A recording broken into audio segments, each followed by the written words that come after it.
भी कमजोरी का अंश रह जाता है तो बाबा कहते हैं वो अंश वंश को पैदा कर देगा और आपको परवश बना देगा।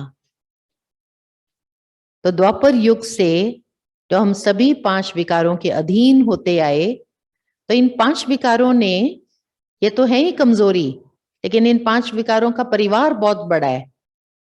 इन 5 विकारों ने आगे हमको और बहुत सारी कमजोरियां, बहुत सारे अवगुण दिए हैं।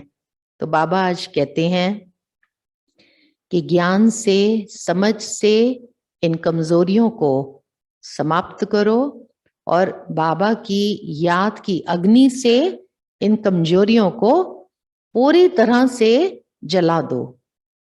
इनका अंश भी रह नहीं जाना चाहिए। जैसे कोई शारीरिक रूप से बीमार होते हैं, डॉक्टर कहता है कि आपको कैंसर है और वो कैंसर का इलाज कराते हैं, सर्जरी हो गई, दवाइयां चल रही हैं, तो डॉक्टर कहता है कि जर्म्स नहीं रहने चाहिए बिल्कुल भी, तो उनको कीमोथेरेपी देंगे, रेडिएशन देंगे। अगर थोड़ा सा भी अंश रह गया तो डॉक्टर क्या कहते, ये कभी भी उग्र रूप ले सकता है, कभी भी ये बीमारी पुनः बढ़ सकती है। जैसे ही इस तरह के वो वायुमंडल में जाएंगे या कोई ऐसे लोग जिनको बीमारियां होती हैं, अगर वो उनके संपर्क में जाएंगे तो बहुत जल्दी से उनके जर्म्स कैच कर लेते हैं, चांसेस होते हैं ना, क्योंकि इम्यूनिटी नहीं है, बहुत वीक हो गए हैं। तो इसी प्रकार बाबा हमको कह रहे हैं, बच्चे मानसिक रूप से आप भी रोगी हो, जन्म जन्मांतर से इन 5 विकारों के वशीभूत हो, तो इनके पूरे अंश को भी आपको समाप्त करना है। इसके पूरे खानदान को 5 विकारों के, काम क्रोध लोभ मोह अभिमान तो है ही, ईर्ष्या द्वेष घृणा हम सब जानते हैं। बाबा हमको रोज मुरलियों में कोई ना कोई कमी, कोई ना कोई अवगुण उसके बारे में समझानी देते हैं। तो बाबा की याद से हम इनको जलाते जाएं, इनको पूरी तरह से खत्म कर दें अपने अंदर से। अगर अंदर में इनका अंश रह गया, बाहर से हमें लगेगा हम क्रोध नहीं करते, हमारा क्रोध तो खत्म हो गया है, काम वासना हमारे अंदर बिल्कुल नहीं है, हम तो पवित्र आत्मा बन गए हैं।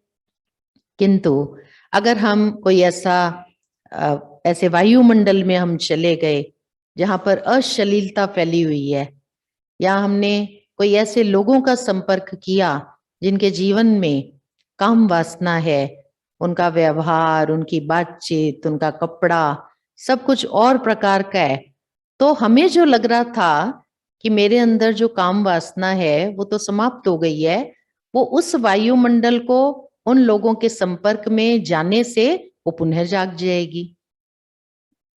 ऐसा महसूस होता है कि क्रोध तो खत्म हो गया है, अब तो मुझे गुस्सा बिल्कुल ही नहीं आता। किंतु अगर कोई ऐसी परिस्थिति आई या ऐसे लोग आए जो हमारे अनुकूल नहीं है, विपरीत हुआ, या वो हमारे साथ गलत कर रहे हैं, तो अंदर जो दबा हुआ है ना क्रोध, जो हमें लग रहा था कि खत्म हो गया है, लेकिन उसका अंश है अंदर, वो पुनः फिर से खड़ा हो जाएगा, जागृत हो जाएगा। तो बाबा आज क्या कह रहे हैं कि कमजोरियों के जो अंश हैं इनको भी आपको जलाना है। कई लोग घर में आईवेल के लिए धन रखते हैं, कुछ ऐसी चीजें रखते हैं ना, आईवेल में काम आएंगी। तो ऐसे ही बाबा के बच्चे, उन्होंने मालूम नहीं किस लिए कमजोरियों के जो अंश हैं, विकारों के जो अंश हैं, उनको अंदर संभाल के जैसे कि रखा हुआ है। और जब समय आता है, मौका आता है, ऐसी कोई परिस्थिति आती है, तो वो जो अंदर रखा हुआ है उसको फिर वो यूज करते हैं। तो उससे उनकी स्थिति जो है वो देखो कितनी नीचे आ जाती है, कितना वो गिर जाते हैं।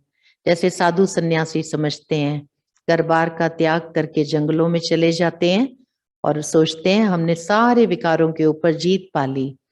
और जब वो जंगलों से या एकांत स्थानों से, जहाँ कोई नहीं था और कोई प्रकार की परिस्थितियां उनके सामने नहीं थी, जब वो वापस आते हैं, लोगों के बीच में, दुनिया में, और जब उनके सामने टेस्ट आते हैं तो उनके अंदर दबे हुए वो विकार वो दोबारा से दिखाई पड़ते हैं। तो आज का बाबा का ये स्लोगन है, बहुत सुंदर, ये जो अंश है इसको भी जलाओ, नहीं तो ये वंश को पैदा कर देगा दोबारा से। खुद को भी वंडर लगेगा, अरे ये क्या, हमें तो लगा था खत्म हो गए ये विकार, और ये तो फिर से जागृत हो रहे हैं, ये कहाँ से आ रहे हैं।